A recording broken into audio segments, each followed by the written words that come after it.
3년 전 죽은 줄 알았던 남편이 다른 여자와 아이를 안고 웃고 있었습니다. 그 순간 제 심장은 두 번 멈췄습니다. 그는 죽지 않았습니다. 숨죽이며 살아 있었고 저 없이, 저 말고 다른 사람과 새로운 삶을 만들고 있었습니다. 안녕하세요. 인생의 향기입니다. 이야기를 시작하기 전에 구독과 좋아요, 알림 설정 부탁드립니다. 그럼 이어서 사연 들려드리겠습니다.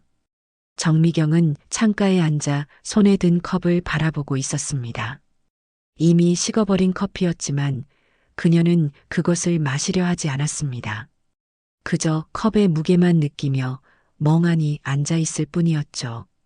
벽에 걸린 시계가 오후 3시를 가리켰지만 미경에게는 아침인지 저녁인지조차 분간이 안 됐습니다. 미경아, 문 열어. 현관 너머로 들려오는 목소리에 미경은 천천히 몸을 일으켰습니다. 문을 열자 언니 정미숙이 양손 가득 장을 들고 서 있었어요. 또 아무것도 안 먹었지? 미숙이 신발을 벗으며 걱정스러운 표정을 지었습니다. 이렇게 사는 게 무슨 소용이야. 상민이가 이런 모습 보면 얼마나 속상하겠어. 미경은 대답 대신 소파에 다시 앉았습니다. 미숙은 익숙한 듯 부엌으로 향해 냉장고를 열었어요. 텅 비어 있는 냉장고를 보며 한숨을 쉬었죠. 미경아, 이제 좀 정신 차려. 3년이나 지났잖아. 미숙이 장을 정리하며 말했습니다. 상민이도 하늘에서 이런 모습 보면 얼마나 마음 아프겠어. 그 사람이 원하는 게 이런 거였겠어? 미경은 창밖을 바라보며 입을 열었습니다. 언니도 모르죠. 그 사람이 뭘 원했는지. 목소리가 쉬어 있었어요. 30년을 함께 살았는데 정작 마지막엔 아무 말도 못하고 갔잖아요. 그날 아침이 생각났습니다. 평소처럼 아침을 차려주고 평소처럼 상민을 배웅했던 그 마지막 아침 말이에요. 다녀오겠습니다라고 인사하던 상민의 뒷모습이 마지막이었죠. 그 뒤로는 병원에서 만난 차가운 시신뿐이었습니다.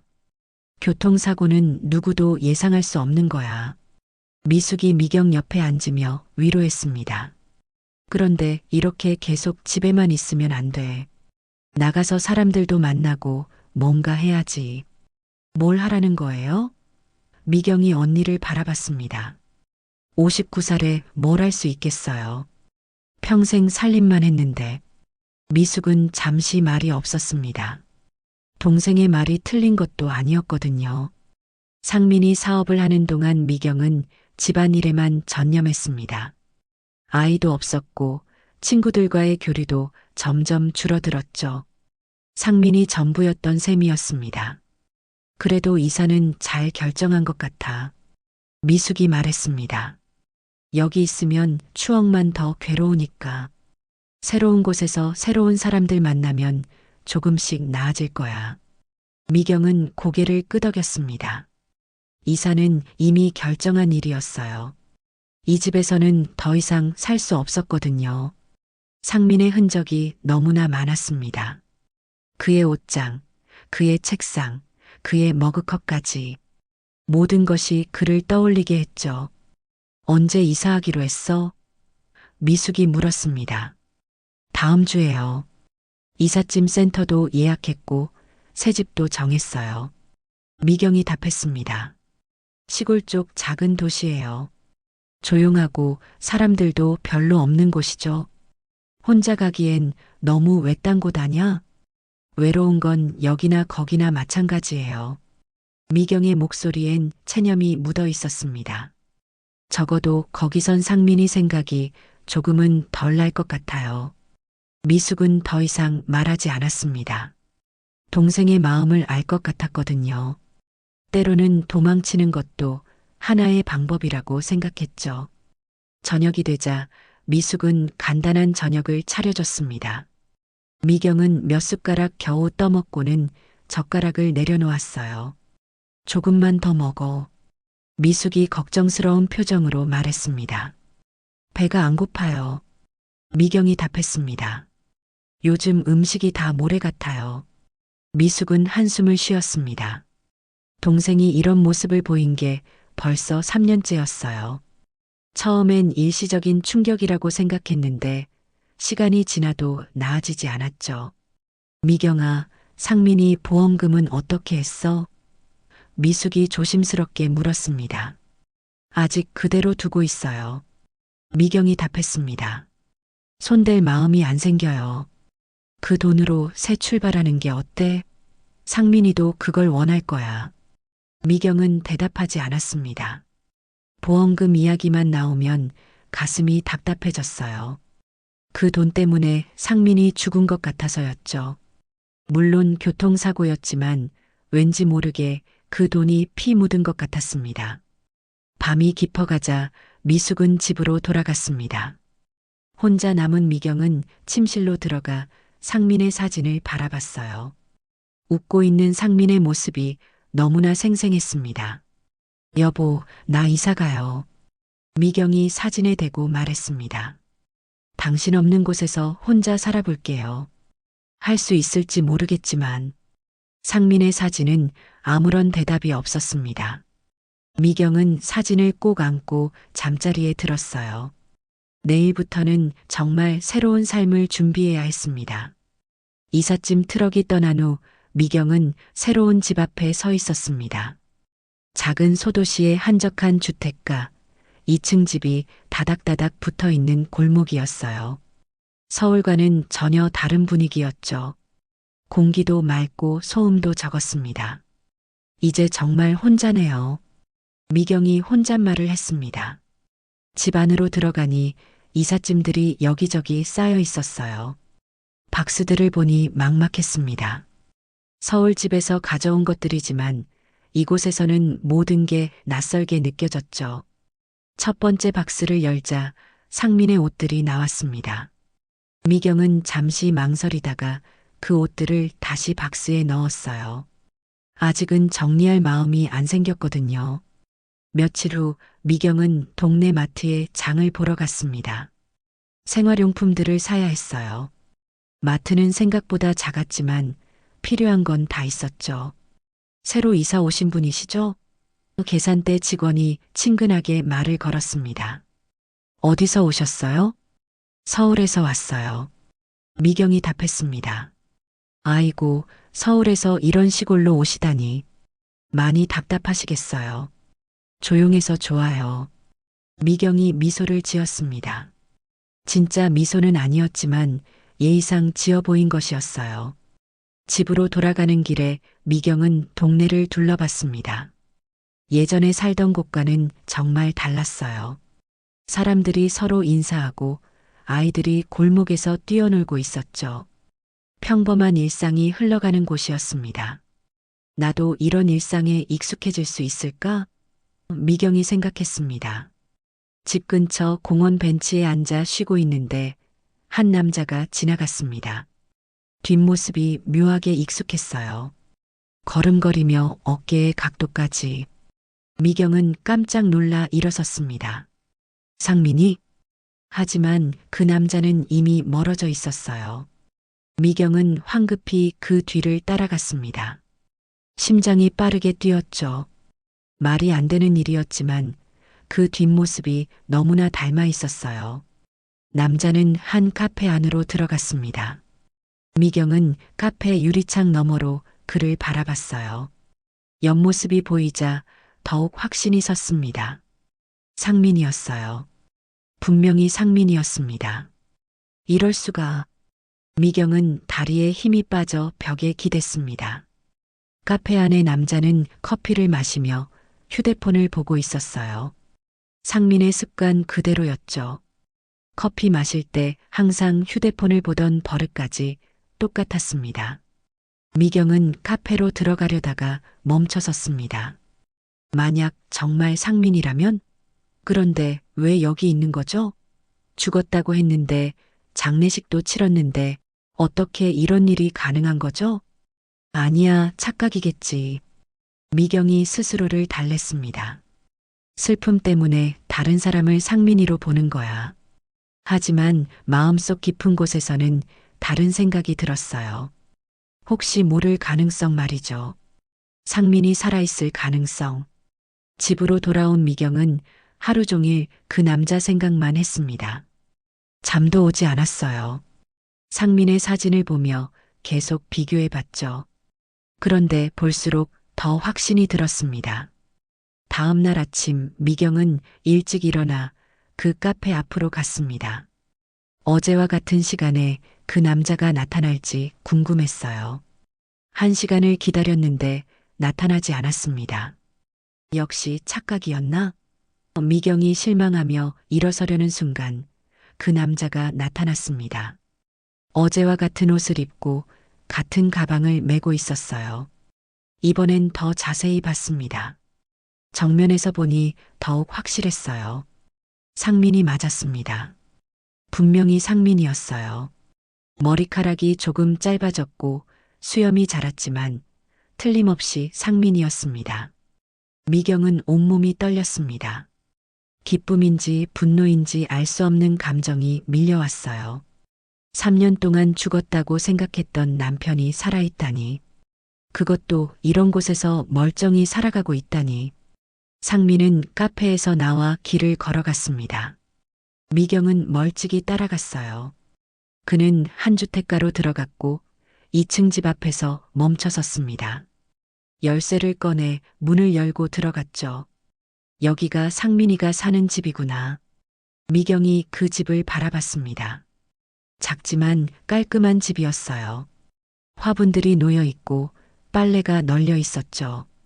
미경은 하루 종일 그 집 근처를 서성거렸습니다. 상민이 나올 때까지 기다렸어요. 저녁 무렵 상민이 나왔습니다. 이번엔 정장을 입고 있었죠. 어디 가는 모양이었습니다. 뒤따라가니 상민은 한 식당으로 들어갔어요. 미경은 식당 창문 너머로 그를 지켜봤습니다. 혼자 식사하는 상민의 모습이 쓸쓸해 보였어요. 왜 이런 짓을 한 거야? 미경이 속으로 물었습니다. 왜 죽은 척하고 여기서 혼자 살고 있는 거야? 상민은 식사를 마치고 다시 집으로 돌아갔습니다. 미경도 자신의 집으로 돌아왔어요. 머릿속이 복잡했습니다. 어떻게 해야 할지 모르겠었거든요. 침대에 누워서도 잠이 오지 않았습니다. 상민이 살아있다는 사실이 계속 머릿속을 맴돌았어요. 기쁘면서도 화가 났습니다. 그동안 자신이 겪은 고통은 뭐였을까요? 3년 동안 죽은 사람을 그리워하며 살아온 자신이 바보 같았어요. 내일 다시 확인해 보자. 미경이 다짐했습니다. 정말 상민이 맞는지 확실히 해야 해. 이제 미경의 새로운 삶은 전혀 다른 방향으로 흘러가기 시작했습니다. 상민을 잊기 위해 온 이곳에서 상민을 다시 만나게 될 줄은 꿈에도 생각하지 못했죠. 다음 날 아침 미경은 일찍 일어나 상민의 집 근처로 갔습니다. 어제 본 것이 정말 현실인지 다시 한번 확인하고 싶었어요. 집 맞은편 카페에 앉아 창문 너머로 그 집을 지켜봤습니다. 오전 9시쯤 상민이 나왔습니다. 어제와 같은 옷차림이었어요. 미경은 심호흡을 했습니다. 착각이 아니었어요. 정말 상민이었습니다. 상민은 동네 슈퍼에 들렀습니다. 미경은 슈퍼 진열대 뒤에 숨어 그를 지켜봤어요. 상민은 우유와 빵 그리고 과자 몇 개를 샀습니다. 계산할 때 점원과 인사를 나누는 모습이 자연스러웠죠. 이미 이 동네에 익숙해진 것 같았어요. 얼마나 오래 여기서 산 거지? 미경이 속으로 생각했습니다. 상민이 집으로 돌아간 후 미경은 그 집 주변을 돌아봤습니다. 2층 집이었는데 2층 창문에 아이용품들이 보였어요. 장난감이며 작은 옷들이 널려 있었죠. 아이가 있다는 거야? 미경은 깜짝 놀랐습니다. 오후에 상민이 다시 나왔습니다. 이번엔 혼자가 아니었어요. 한 여자가 함께 있었습니다. 40대 초반으로 보이는 여자였어요. 그리고 그 여자 손에는 7살 정도 되어 보이는 아이가 매달려 있었죠. 미경은 숨이 막혔습니다. 상민이 다른 여자, 그것도 아이까지 있는 여자와 함께 살고 있다는 것이었어요. 3년 동안 혼자 그를 그리워하며 살았는데 상민은 이미 새로운 가족을 만들고 있었던 거죠. 아빠, 아이스크림 사주세요. 아이가 상민에게 말했습니다. 그래, 우리 하준이 좋아하는 거 사자. 상민이 아이의 머리를 쓰다듬었습니다. 미경은 그 장면을 보며 가슴이 찢어지는 것 같았어요. 상민이 다른 아이를 아빠라고 부르게 하고 있었습니다. 자신과는 아이를 가질 수 없었던 상민이었는데 이제는 다른 여자의 아이를 키우고 있었던 거죠. 세 사람은 아이스크림 가게로 향했습니다. 미경은 멀찍이 따라가며 그들을 지켜봤어요. 평범한 가족의 모습이었습니다. 아이는 상민을 따르며 즐거워했고 여자는 상민의 팔짱을 끼고 있었죠.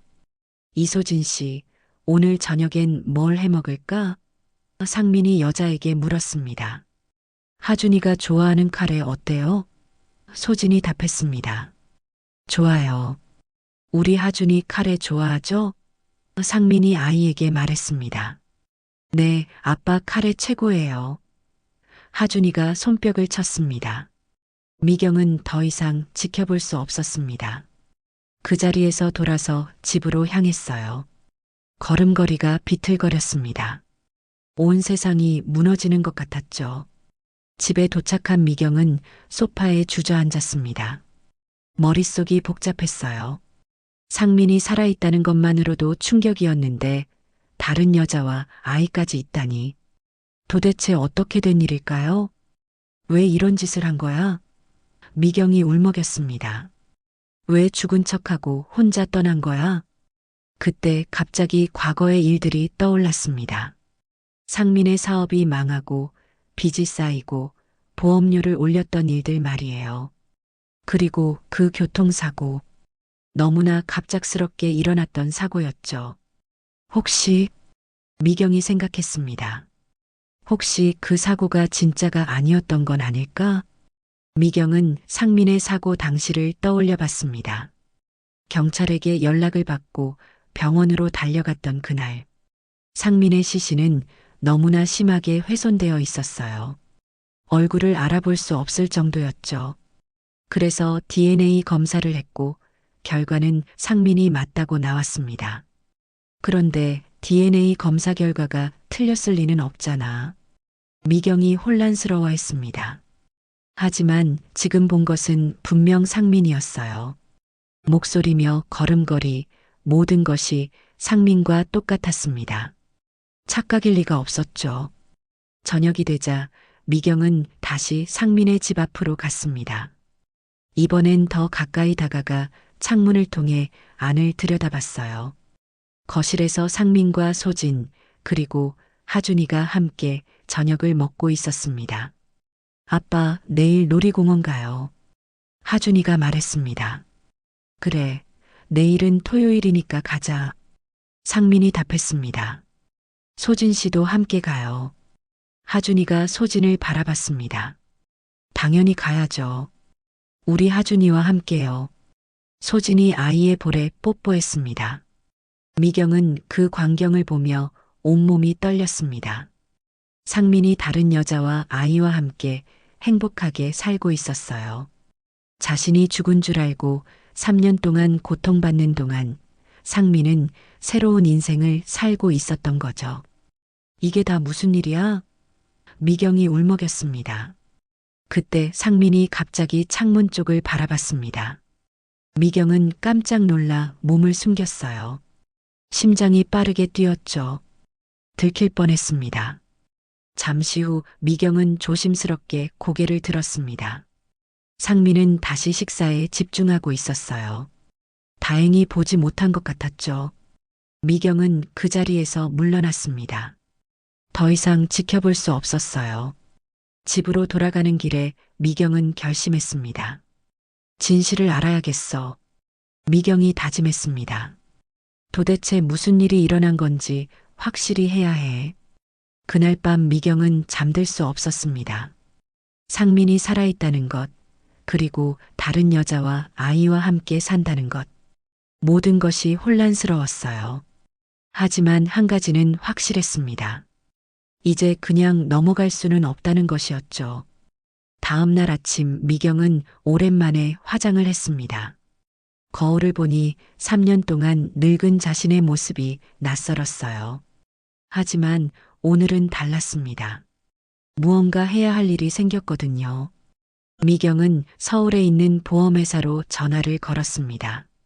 상민의 보험금 지급 당시 담당자였던 김 과장과 통화를 했어요. 안녕하세요, 김 과장님. 박상민 씨 유족 정미경입니다. 아, 정미경 씨. 안녕하세요. 무슨 일이시죠? 혹시 당시 보험금 지급 과정에서 이상한 점은 없었나요? 미경이 조심스럽게 물었습니다. 이상한 점이라고 하시면 모든 절차는 정상적으로 진행되었는데요. DNA 검사 결과 말이에요. 정말 확실했나요? 김 과장은 잠시 말이 없었습니다. 그런 걸 왜 갑자기 물어보시는 거죠? 혹시 무슨 문제라도 있으신가요? 아니에요. 그냥 궁금해서요. 미경이 얼버무렸습니다. 전화를 끊고 나서 미경은 당시 사고를 담당했던 경찰서에도 연락해 봤습니다. 하지만 이미 사건이 종료된 지 오래여서 자세한 정보는 알려주지 않았어요. 뭔가 석연치 않아. 미경이 생각했습니다. 오후에 미경은 상민의 집 근처로 갔습니다. 어제와 달리 집 앞에 차가 한 대 서 있었어요. 낡은 소형차였지만 깨끗하게 관리되어 있었죠. 잠시 후 상민이 나타났습니다. 평상복 차림이었어요. 차 열쇠를 들고 있는 걸 보니 외출하려는 모양이었죠. 상민은 차에 타고 어디론가 향했습니다. 미경은 택시를 잡아 뒤를 따라갔어요. 상민은 시내 한복판에 있는 작은 사무실 건물 앞에서 차를 세웠습니다. 기다려주세요. 미경이 택시 기사에게 말했습니다. 상민은 건물 안으로 들어갔습니다. 건물 입구에 붙어 있는 안내판을 보니 여러 작은 회사들이 입주해 있었어요. 그중 하나가 한빛 컨설팅이라는 회사였죠. 1시간쯤 후 상민이 나왔습니다. 손에는 서류 봉투를 들고 있었어요. 표정이 어두워 보였죠. 집으로 돌아온 미경은 인터넷으로 한빛 컨설팅을 검색해 봤습니다. 작은 경영 컨설팅 회사였어요. 직원도 몇 명 안 되는 소규모 회사였죠. 상민이가 거기서 일하나? 미경이 궁금해했습니다. 다음 날 미경은 일찍 나가 상민의 하루 일과를 지켜봤습니다. 상민은 오전에 그 회사에 갔다가 오후에 돌아왔어요. 규칙적인 생활을 하고 있었죠. 저녁에 상민은 소진과 하준이와 함께 마트에 갔습니다. 장을 보는 모습이 평범한 가족 같았어요. 하준이는 상민의 손을 꼭 잡고 있었고 소진은 장바구니를 끌고 있었죠. 우리 하준이 뭐 먹고 싶어? 상민이 아이에게 물었습니다. 떡볶이요. 하준이가 대답했습니다. 그럼 떡볶이 재료 사자. 상민이 웃었습니다. 미경은 그 모습을 보며 가슴이 아팠습니다. 상민이 다른 아이에게 자상한 아빠 역할을 하고 있었어요. 자신과는 아이를 갖지 못했던 상민이었는데 말이죠. 집으로 돌아와서 미경은 과거를 되돌아봤습니다. 상민과 결혼한 후 아이를 가지려고 노력했지만 잘 안 됐어요. 병원에 가서 검사를 받아보니 미경 쪽에 문제가 있었죠. 그때 상민이 많이 실망했을 거야. 미경이 생각했습니다. 상민은 겉으로는 괜찮다고 했지만 속으로는 아이를 갖고 싶어 했을 거예요. 그런 상민이 지금은 다른 여자의 아이를 키우고 있었습니다. 소진이라는 여자는 누구지? 미경이 궁금해했습니다. 며칠 후 미경은 소진에 대해 알아보기로 했습니다. 상민이 회사에 간 사이 소진이 하준이와 함께 놀이터에 가는 것을 봤어요. 미경은 놀이터 벤치에 앉아 그들을 지켜봤습니다. 하준아, 조심해. 소진이 아이를 보며 말했습니다. 엄마, 저 높은 곳도 올라갈 수 있어요. 하준이가 대답했습니다. 엄마라고 불러? 미경이 놀랐습니다. 소진은 40대 초반으로 보였어요. 소박하지만 단정한 옷차림이었죠. 하준이를 보는 눈빛이 따뜻했습니다. 놀이터에서 나온 소진과 하준이는 근처 카페에 들렀습니다. 미경도 그 카페에 들어가 멀찍이 앉았어요. 하준아, 아빠 올 때까지 조용히 있어야 해. 소진이 말했습니다. 네, 엄마. 아빠 언제 와요? 하준이가 물었습니다. 곧 올 거야. 아빠가 일 끝나면 맛있는 것 해줄게. 미경은 그 대화를 들으며 복잡한 기분이었습니다. 하준이가 상민과 소진을 진짜 부모로 생각하고 있었어요. 그런데 상민은 이미 결혼한 상태였죠. 미경과 이혼한 적도 없었고요. 이게 다 무슨 일이야? 미경이 혼란스러워했습니다. 그때 상민이 카페로 들어왔습니다. 소진과 하준이를 보며 미소를 지었어요. 늦어서 미안해요. 상민이 소진에게 말했습니다. 괜찮아요. 하준이랑 잘 기다렸어요. 소진이 답했습니다. 아빠. 하준이가 상민에게 달려갔습니다. 상민은 하준이를 안아 올렸습니다. 우리 아들, 오늘 뭐 했어? 엄마랑 놀이터에서 놀았어요. 미경은 그 장면을 보며 더 이상 참을 수 없었습니다. 일어나서 카페를 나왔어요. 눈물이 나올 것 같았거든요. 집에 돌아온 미경은 상민의 사진을 꺼내봤습니다. 웃고 있는 상민의 모습이 지금의 상민과 겹쳐졌어요. 왜 이런 짓을 한 거야? 미경이 사진에게 물었습니다. 왜 나를 속이고 혼자 떠난 거야? 그날 밤 미경은 결심했습니다. 더 이상 지켜보기만 할 수는 없었어요. 진실을 알아야 했습니다. 미경은 며칠 동안 계획을 세웠습니다. 상민에게 직접 나타나기 전에 더 확실한 증거를 찾아야 했어요. 그리고 상민을 압박할 방법도 생각해야 했죠. 먼저 미경은 서울에 있는 지인들에게 연락했습니다. 상민의 사업 동료였던 이사장에게 전화를 걸었어요. 이사장님, 저 정미경이에요. 상민이 부인이요. 아, 미경 씨. 안녕하세요. 어떻게 지내세요? 그런데 혹시 상민이 사고 나기 전에 이상한 점 없었나요? 미경이 물었습니다. 이상한 점이라고 하면? 평소와 다른 행동이나 말 같은 거요. 이사장은 잠시 생각하더니 말했습니다. 그러고 보니 사고 나기 한 달 전쯤 상민이가 이상했어요. 갑자기 보험 이야기를 자주 하더라고요. 그리고 회사 정리하는 것도 서둘렀고요. 보험 이야기를요? 네, 혹시 보험금이 얼마나 되는지 물어보기도 하고 수익자가 누구인지도 확인하고 그랬어요. 그때는 그냥 궁금해서 그런 줄 알았는데 미경은 심장이 빨리 뛰었습니다. 상민이 미리 계획했다는 증거였어요. 그리고 또 뭔가 있었나요? 아, 맞다. 상민이가 갑자기 DNA 검사에 대해 물어봤어요. 어떻게 하는 건지, 얼마나 정확한지 그런 걸 말이에요. DNA 검사를요? 네, 이상하다고 생각했는데. 설마 그때부터 계획을 세운 건 아니겠죠? 전화를 끊고 나서 미경은 확신했습니다. 상민이 자신의 죽음을 계획적으로 꾸민 것이었어요. 하지만 어떤 방법을 썼는지는 아직 모르겠었죠. 다음 날 미경은 상민에게 익명의 편지를 보내기로 했습니다. 상민이 출근한 사이 집 우편함에 편지를 넣었어요. 당신이 누구인지 알고 있습니다. 곧 연락하겠습니다. 짧은 메시지였지만 충분했어요. 상민이 불안해하도록 만들 수 있을 거였죠. 그날 저녁 미경은 상민의 집을 지켜봤습니다. 상민이 집에 들어간 후 편지를 확인하는 모습을 봤어요. 편지를 읽는 상민의 표정이 굳어졌죠. 상민은 편지를 들고 소진에게 보여줬습니다. 소진도 놀란 표정을 지었어요.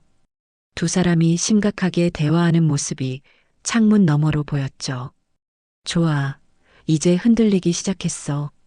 미경이 속으로 생각했습니다. 며칠 후 미경은 두 번째 편지를 보냈습니다. 이번에는 좀 더 구체적으로 썼어요.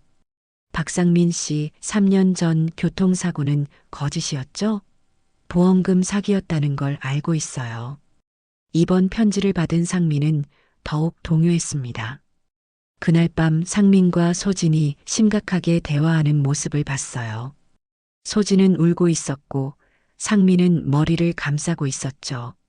하준이는 어떻게 해요? 소진의 목소리가 창문 너머로 들렸습니다. 괜찮을 거야. 아무도 증명할 수 없어. 상민이 답했습니다. 하지만 누군가 알고 있다는 거잖아요. 어떻게 알았을까요? 모르겠어. 하지만 당황하면 안 돼. 미경은 그들의 대화를 들으며 더욱 확신했습니다. 정말로 상민이 죽음을 가짜로 꾸민 것이었어요. 일주일 후 미경은 세 번째 편지를 보냈습니다. 이번에는 만날 것을 제안했어요.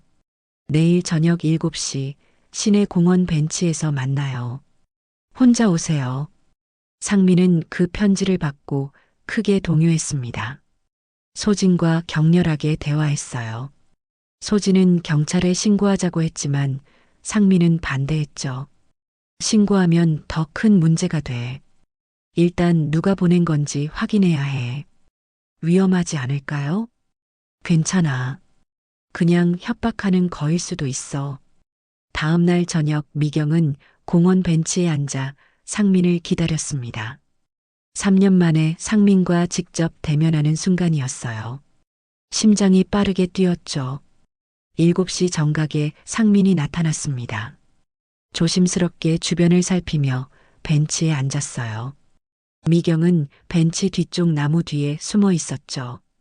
상민은 10분 정도 기다렸습니다. 아무도 나타나지 않자 불안해하기 시작했어요. 휴대폰을 꺼내 누군가에게 문자를 보냈죠. 아무도 없어. 장난인 것 같아. 하지만 미경은 나타나지 않았습니다. 오늘은 그냥 상민의 반응을 보려고 했던 거였어요. 상민이 얼마나 두려워하는지 확인하고 싶었거든요. 상민은 30분을 기다린 후 집으로 돌아갔습니다. 표정이 어두웠어요. 집에 들어간 후 소진과 다시 대화했죠. 아무도 없었어요? 소진이 물었습니다. 응, 그냥 장난인 것 같아. 그럼 다행이에요. 하지만 상민의 표정은 여전히 불안해 보였어요. 미경은 상민이 완전히 흔들렸다는 걸 느꼈죠. 그날 밤 미경은 네 번째 편지를 준비했습니다. 이번에는 정말로 만날 예정이었어요. 당신의 아내 정미경이 살아있다는 걸 알고 있나요? 내일 저녁 8시 같은 장소에서 기다리겠습니다. 이번엔 정말로 나타나세요. 이 편지를 받은 상민은 완전히 패닉 상태가 됐습니다. 소진 앞에서 편지를 떨어뜨리며 온몸을 떨었어요. 미경이라니. 설마. 상민이 중얼거렸습니다. 미경이가 누구예요? 소진이 물었습니다. 상민은 대답하지 못했습니다. 그저 편지를 바라보며 멍하니 있을 뿐이었어요. 미경은 창문 너머로 그 모습을 보며 쓴웃음을 지었습니다. 이제 정말로 상민과 직접 대면할 시간이 왔어요. 3년 동안 준비한 이 순간이 드디어 찾아온 것이었죠. 다음 날 저녁 미경은 공원 벤치에 일찍 도착했습니다. 3년 만에 상민과 직접 마주할 생각에 온몸이 떨렸어요.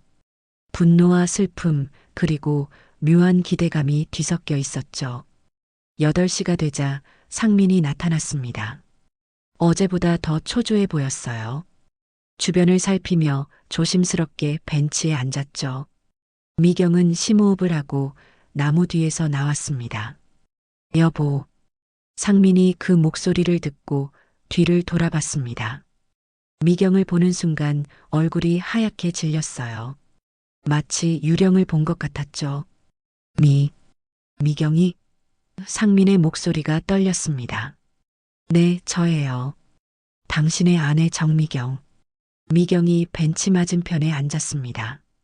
상민은 한동안 말을 하지 못했습니다. 그저 미경을 바라보며 입을 벌린 채 있었어요. 충격이 너무 컸던 거죠. 어떻게 여기에? 상민이 겨우 말을 꺼냈습니다. 우연이에요. 새로 시작하려고 이사 온 곳에서 당신을 만나다니.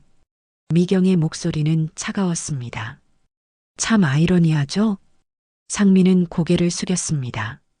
뭐라고 말해야 할지 모르겠다는 표정이었어요. 3년 동안 어떻게 사셨어요? 미경이 물었습니다. 죽은 사람치고는 꽤 건강해 보이네요. 미경아, 나는. 설명해 보세요. 미경이 상민의 말을 끊었습니다. 어떻게 죽은 척하고 여기서 다른 여자, 다른 아이와 살 수 있었는지.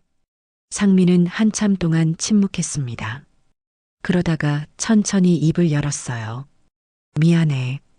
정말 미안해. 미안하다고요? 그게 다예요? 미경의 목소리가 높아졌습니다. 3년 동안 당신을 그리워하며 살았는데 미안하다는 말이 다예요? 나도 어쩔 수 없었어. 상민이 말했습니다. 그때 상황을 알잖아. 사업은 망하고 빚은 쌓이고. 그래서 죽은 척한 거예요? 보험금을 타려고? 상민은 고개를 끄덕였습니다. 그 방법밖에 없었어. 너를 위해서라도. 저를 위해서라고요? 미경이 웃었습니다. 제가 언제 그런 걸 원했나요? 빚쟁이들이 계속 찾아왔어. 너까지 고생시킬 수는 없었어. 그럼 함께 해결하면 되잖아요. 왜 혼자 결정했어요? 상민은 대답하지 못했습니다. 변명할 말이 없었거든요. 그런데 어떻게 했어요? 미경이 물었습니다. DNA 검사까지 통과했는데. 상민이 망설이다가 말했습니다. 동생을 이용했어. 동생을요? 상철이. 상철이가 도와줬어. 그 애가 대신 죽은 걸로 했어. 미경은 깜짝 놀랐습니다. 상민의 동생 상철은 몇 년 전에 연락이 끊어진 상태였어요. 가족들도 어디 있는지 몰랐죠. 상철이가 어떻게 된 거예요? 그 애가 병으로 죽었어. 말기암이었어. 상민의 목소리가 떨렸습니다. 죽기 전에 나를 도와주겠다고 했어. 어차피 죽을 거면 형을 위해 뭔가 하고 싶다고. 미경은 할 말을 잃었습니다. 상철이 죽었다는 것도 충격이었지만 그런 방법을 썼다는 것도 믿기 어려웠어요. 그래서 상철이 시신을 당신 것으로 바꾼 거예요? 교통사고로 꾸몄어. 얼굴을 알아볼 수 없을 정도로 훼손시키고. 상민이 말끝을 흐렸습니다. 그럼 지금 상철이 묘에는 누가 묻혀 있는 거예요? 빈관이야. 상철이는 화장했어. 미경은 온몸에 소름이 돋았습니다. 3년 동안 상민의 묘라고 생각하고 찾아갔던 곳이 빈관이었다니. 소진이라는 여자는 뭐예요? 미경이 물었습니다. 소진이는 아무것도 몰라. 상민이 답했습니다. 내가 과거를 숨기고 만났어. 아이는요? 하준이는 소진이 혼자 키우던 아이야. 내가 아빠 역할을 해주고 있을 뿐이야. 미경은 쓴웃음을 지었습니다. 참 잘하셨네요. 새로운 인생을 완벽하게 만들어내신 거군요. 미경아, 정말 미안해. 나도 힘들었어. 힘들었다고요? 미경의 목소리가 날카로워졌습니다. 저는 어땠을 것 같아요? 3년 동안 어떻게 살았을 것 같아요? 상민은 고개를 들지 못했습니다. 매일 당신 생각하며 살았어요. 죽고 싶을 때도 많았죠. 그런데 당신은 여기서 행복하게 살고 있었네요. 행복하지 않았어. 매일 너 생각이 났어. 그럼 왜 연락하지 않았어요? 왜 살아있다고 말하지 않았어요? 상민은 한참 동안 말이 없었습니다. 그러다가 천천히 입을 열었어요. 돌아갈 수 없었어. 이미 죽은 사람이 되어버렸으니까. 그리고 뭐예요? 소진이와 하준이가 있었어. 그들을 버릴 수 없었어. 미경은 그 말을 듣고 마음이 무너지는 것 같았습니다. 결국 상민은 자신보다 다른 여자와 아이를 선택한 것이었어요. 그럼 이제 어떻게 할 거예요? 미경이 물었습니다. 모르겠어. 정말 모르겠어. 상민이 머리를 감쌌습니다. 소진이한테 말할 거예요? 어떻게 말해?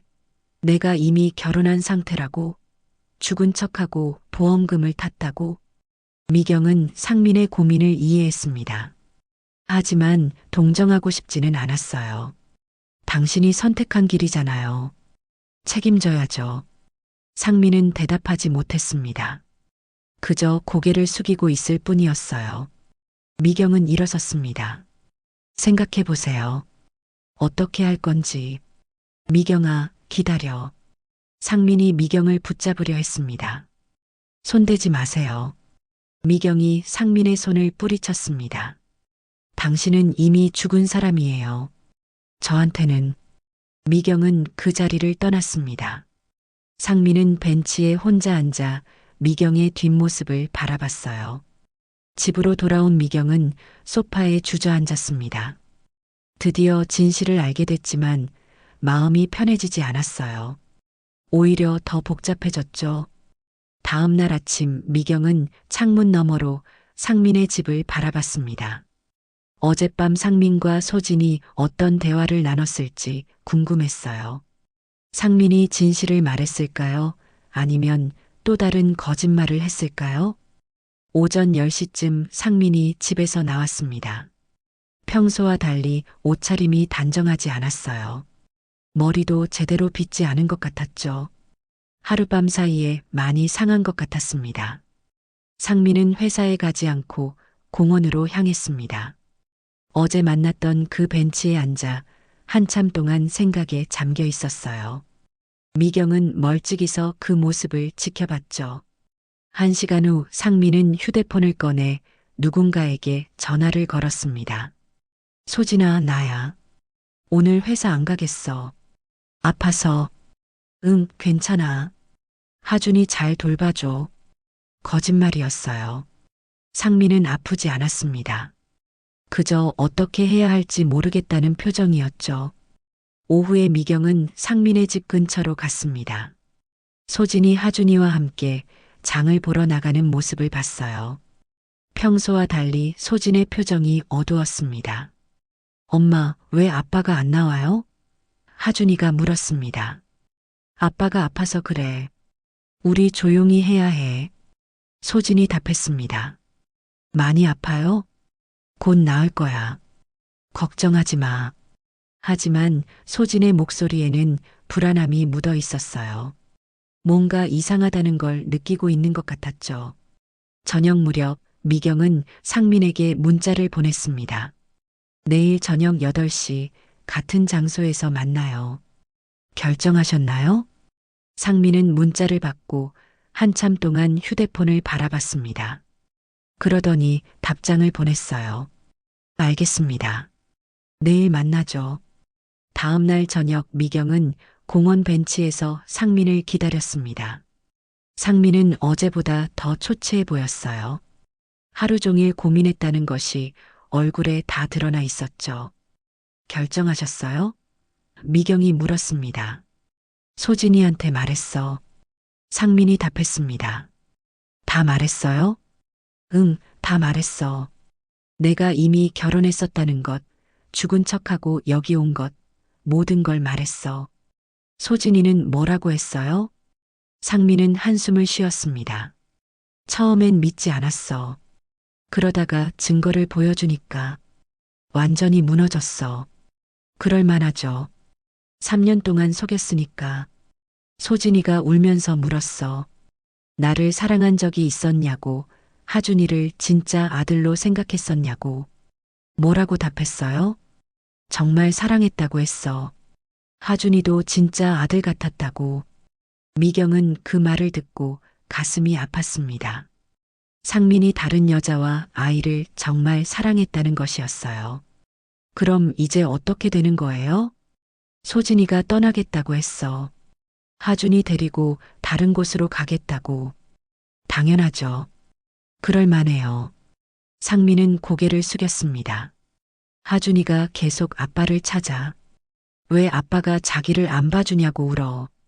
아이는 아무 잘못이 없죠. 그래서 더 미안해. 그 애한테 어떻게 설명해야 할지 모르겠어. 미경은 하준이 생각에 마음이 복잡해졌습니다. 7살 아이가 갑자기 아빠를 잃게 되다니. 상민에게 화가 났지만 아이는 불쌍했어요. 그럼 당신은 어떻게 할 거예요? 미경이 물었습니다. 모르겠어. 정말 모르겠어. 상민이 답했습니다. 저한테 돌아올 생각은 있어요? 상민은 미경을 바라봤습니다. 너는 어떻게 생각해? 저요? 미경이 쓴웃음을 지었습니다. 저는 이미 당신을 포기했어요. 3년 전에. 미경아. 아니, 정확히는 어제 포기했어요. 당신이 소진이와 하준이를 선택했다는 걸 알고 나서. 상민은 할 말이 없었습니다. 사실 저도 복잡해요. 미경이 말했습니다. 당신을 용서해야 할지, 복수해야 할지. 복수? 경찰에 신고할 수도 있어요. 보험금 사기라고. 상민의 얼굴이 하얗게 질렸습니다. 그럼 나는 감옥에 가겠죠. 몇 년 동안. 미경아, 제발. 하지만 그러면 소진이와 하준이만 더 힘들어져요. 그들은 잘못이 없는데. 상민은 미경의 말을 듣고 안도했습니다. 그래서 다른 방법을 생각해 봤어요. 미경이 말했습니다. 다른 방법? 보험금을 돌려주세요. 그리고 정식으로 이혼해요. 상민은 놀란 표정을 지었습니다. 보험금을 돌려준다고? 그래요. 어차피 피 묻은 돈이잖아요. 전 그 돈 쓰고 싶지 않아요. 하지만 그 돈은 이미 뭐요? 소진이와 하준이 생활비로 많이 썼어. 미경은 한참 동안 말이 없었습니다. 상민이 보험금으로 다른 여자와 아이를 키웠다는 것이었어요. 그럼 앞으로 벌어서 갚아요. 미경이 말했습니다. 그건 불가능해. 너무 큰 돈이야. 그럼 평생 갚아요. 그게 당신이 해야 할 일이에요. 상민은 고개를 숙였습니다. 선택의 여지가 없었어요. 알겠어. 그렇게 하겠어. 상민이 답했습니다. 그리고 소진이한테 사과해요. 제대로 된 사과 말이에요. 이미 사과했어. 말로만 하지 말고 행동으로 보여주세요. 소진이가 새로운 시작을 할 수 있도록 도와주세요. 상민은 고개를 끄덕였습니다. 마지막으로 하나만 더 물어볼게요. 미경이 말했습니다. 뭐든지 물어봐. 정말 저를 사랑했었나요? 아니면 그것도 거짓말이었나요? 상민은 한참 동안 미경을 바라봤습니다.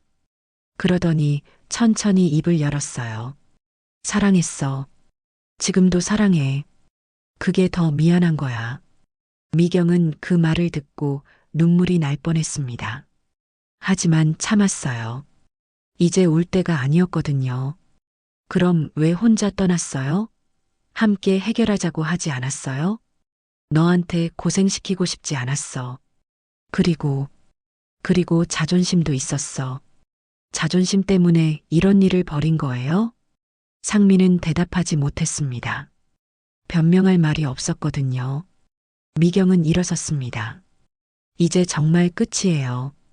서류는 변호사를 통해 보낼게요. 미경아, 정말 미안해. 미안하다는 말은 그만해요. 이제 와서 소용없어요.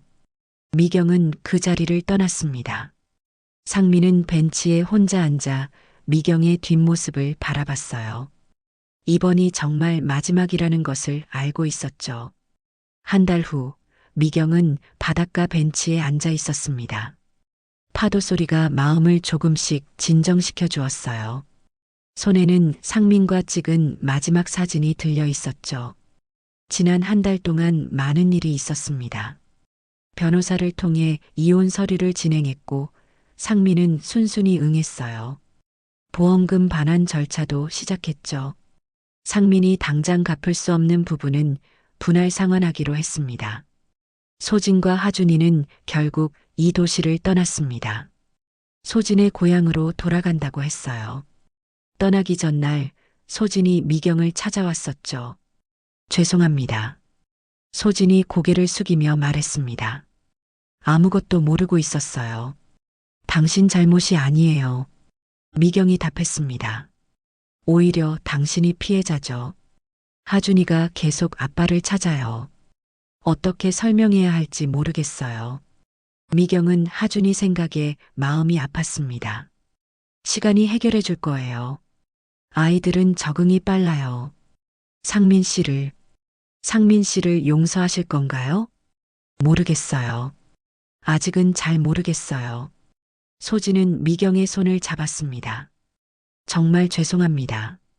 제가 있었기 때문에 더 힘드셨을 거예요. 아니에요.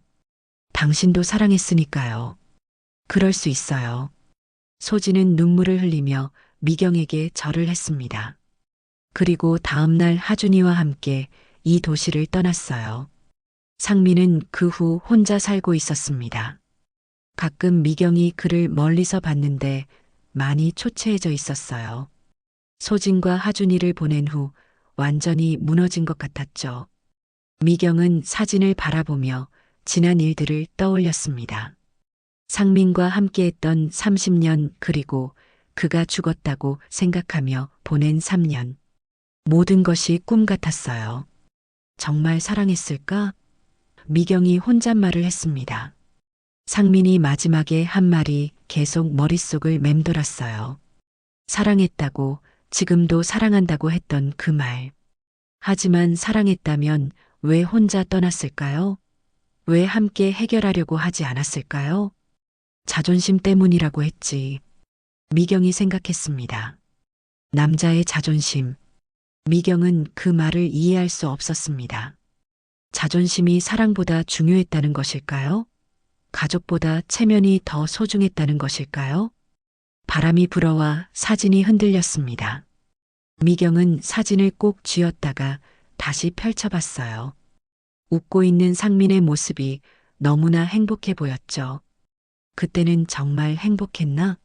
미경이 사진 속 상민에게 물었습니다. 대답은 없었습니다. 그저 파도 소리만 들려올 뿐이었어요. 미경은 핸드백에서 가위를 꺼냈습니다. 며칠 전부터 준비해 온 것이었어요. 이제 정말로 끝내려고 했거든요. 가위를 사진에 대었습니다. 하지만 쉽게 자르지 못했어요. 30년의 시간이 담긴 사진이었거든요. 왜 이렇게 힘들지? 미경이 눈물을 흘렸습니다. 상민을 용서하고 싶었습니다. 하지만 배신감이 너무 컸어요.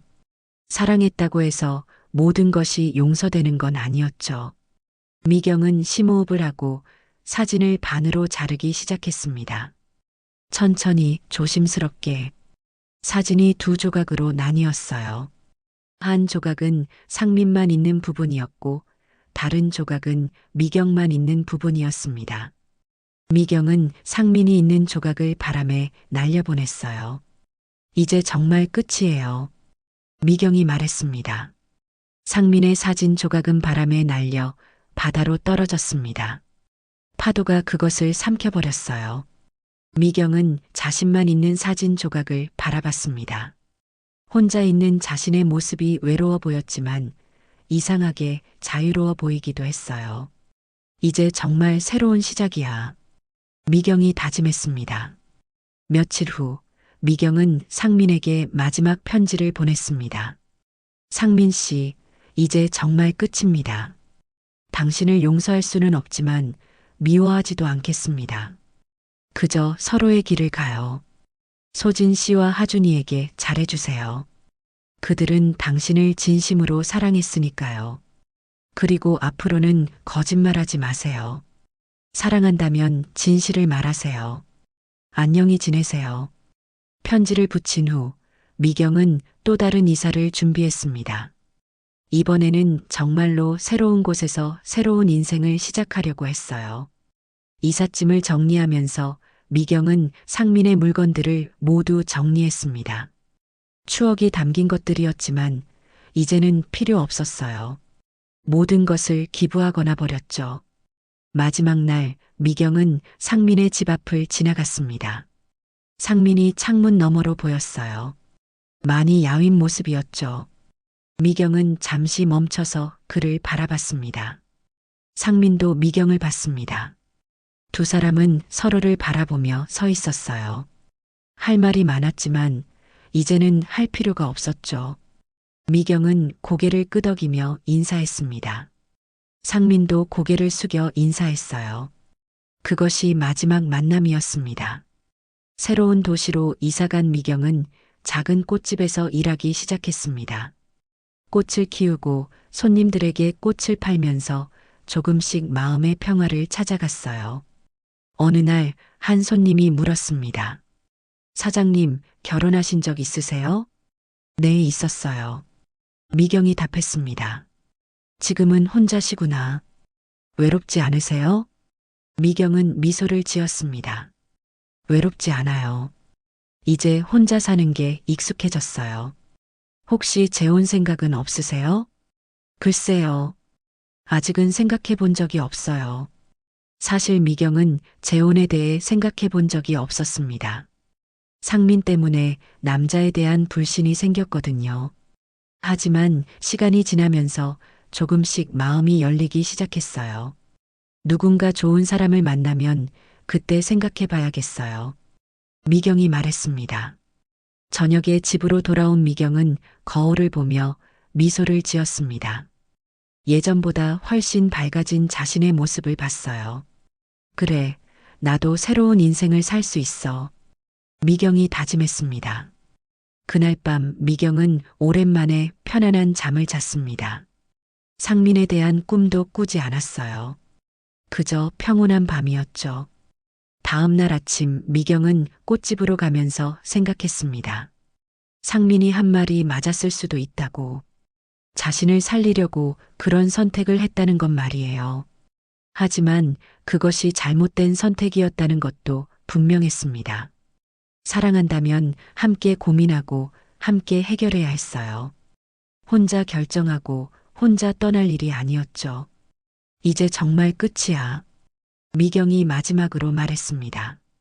박상민, 당신은 그날로 내 인생에서 죽었어요. 미경은 꽃집 문을 열고 새로운 하루를 시작했습니다. 진짜 새로운 삶이 시작된 것이었어요. 1년 후 미경은 꽃집에서 웨딩 부케를 만들고 있었습니다. 하얀 장미와 은방울 꽃으로 만든 부케가 아름다웠어요. 신부가 직접 와서 받아갈 예정이었죠. 사장님, 정말 예쁘게 만드셨네요. 단골 손님인 김아주머니가 말했습니다. 감사해요. 신부분이 좋아하실 것 같아요. 미경이 답했습니다. 사장님도 언제 이런 부케 다시 받으실 거예요? 김아주머니가 웃으며 물었습니다. 미경은 미소를 지었습니다. 누가 알겠어요? 인생은 모르는 거니까요. 요즘 미경은 이런 농담도 자연스럽게 받아넘길 수 있었어요. 예전 같으면 마음이 아팠을 텐데 이제는 그렇지 않았죠. 오후에 한 남자가 꽃집에 들어왔습니다. 50대 후반으로 보이는 단정한 인상의 남자였어요. 안녕하세요. 어머니 제사상에 올릴 국화 좀 부탁드려요. 남자가 정중하게 말했습니다. 몇 송이 필요하세요? 미경이 물었습니다. 10송이 정도요. 깨끗하고 좋은 걸로 골라주세요. 미경은 가장 좋은 국화를 골라 포장해 줬습니다. 남자는 정중하게 감사 인사를 하고 갔어요. 그 남자는 그 후로도 종종 꽃집에 왔습니다. 어머니 제사뿐만 아니라 집에 놓을 꽃도 사갔죠. 이름은 김진호라고 했어요. 혹시 결혼하셨어요? 어느 날 진호가 조심스럽게 물었습니다. 이혼했어요. 미경이 솔직하게 답했습니다. 아, 그러시는구나. 저도 몇 년 전에 아내를 먼저 보냈어요. 그러셨군요. 힘드셨겠어요. 처음엔 힘들었죠. 하지만 시간이 약이더라고요. 미경은 그 말에 공감했습니다. 정말 시간이 약이었어요. 진호는 작은 회사를 운영하는 사업가였습니다. 성실하고 따뜻한 사람이었어요. 미경과 나이도 비슷했죠. 혹시 시간 되시면 저녁 한번 같이 하시겠어요? 진호가 어느 날 용기를 내어 물었습니다. 미경은 잠시 망설였습니다. 아직 누군가와 만날 마음의 준비가 안 되어 있었거든요. 부담 갖지 마세요.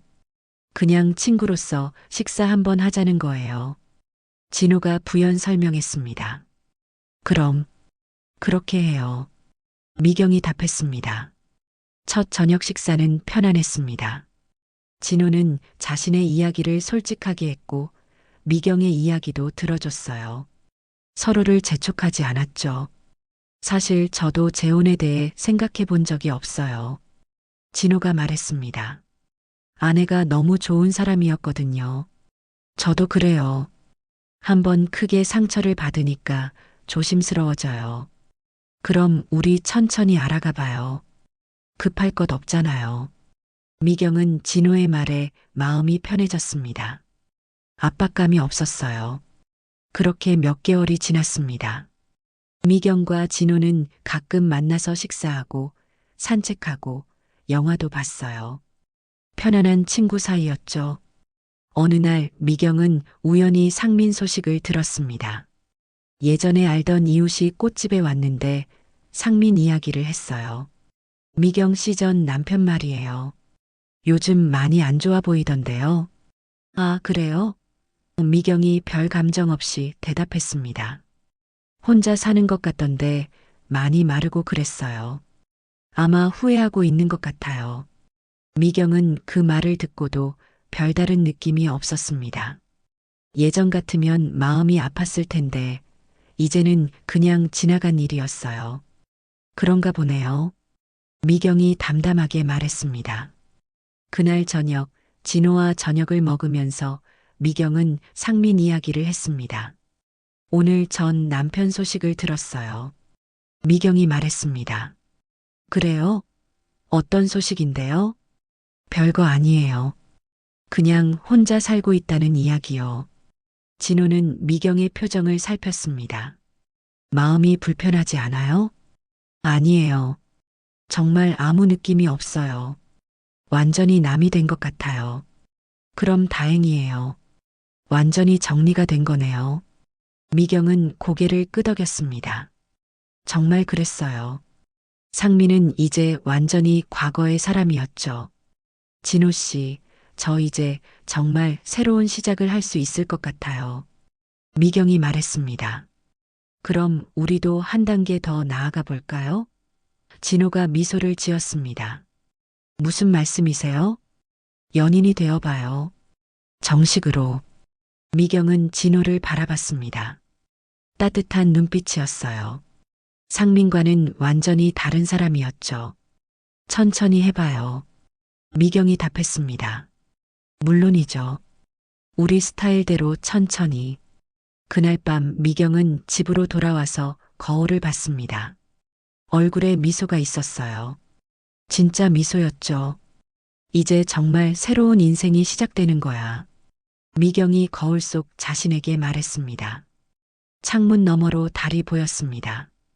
밝고 환한 달이었어요. 미경은 달을 바라보며 깊은 숨을 쉬었습니다. 상민이 했던 마지막 말이 떠올랐습니다. 그날로 내 인생에서 죽었어요. 정말 그랬어요. 상민은 그날로 죽었고 미경은 다시 태어났습니다. 새로운 사랑, 새로운 시작. 이제 미경에게는 과거가 아닌 미래가 있었습니다. 그리고 그 미래는 밝아 보였어요. 미경은 잠자리에 들면서 생각했습니다. 인생은 끝나는 것이 아니라 계속 이어지는 것이라고. 한 번의 배신이나 아픔이 모든 것을 끝내지는 않는다고. 그의 죽음 이후 나는 정말로 다시 태어났구나. 미경이 마지막으로 혼잣말했습니다. 그리고 평화로운 잠에 들었습니다. 새로운 내일을 꿈꾸며